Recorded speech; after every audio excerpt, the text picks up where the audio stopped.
This hotel, with solar panels in place of window panes, is but one example of how many are understanding the threat of climate change and are endeavoring to make necessary changes to slow the threat. Hotelier Narayana Rao's 5-story guest house in Visakhapatnam has 201 solar panels. The panels cost over 50,000 USD, but for Mr. Rao, the panels are a small price to pay for sustainability. Environment glass और ये एको panel लगाने से environment को मैं पूरा 40 kilowatt जो power है और नेचुरल पावर लेना पड़ेगा। और नेचुरल पावर बनता है एक तो कोयला से, दूसरा अणुधार्मिक का होता है, एक तो जल से होता है। ये इसने मेरे कम से कम मेरा 40 किलोवाट्स का जो मेरा यूज़ है वो तो मैं कम कर सकता हूँ। यानी मेरी तरफ से पर्यावरण को थोड़ा सा ये करेंगे, सेवा करेंगे।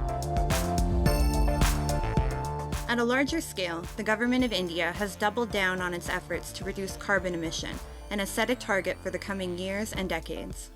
India increased its green energy output in May, reducing its dependence on coal, despite a 23.5% growth in power demand, which contributed to a rise in utilities' coal inventories.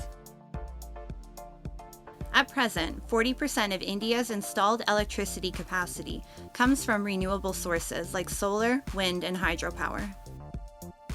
At the United Nations 2021 Climate Summit, Indian Prime Minister Narendra Modi announced an ambitious plan to reduce India's dependence on fossil fuel. Under New Delhi's pledged target, it would achieve its net zero emissions by 2070, and by 2030, it would endeavor to touch the mark of 500 gigawatts of non-fossil fuel energy. This would reduce carbon emissions by 1 billion tons. India spent a total of 14.5 billion USD on renewable energy last year, up by 125% compared with the financial year 2020 to 21, and 72% higher than in the pre-pandemic period of the 2019 to 2020 financial year.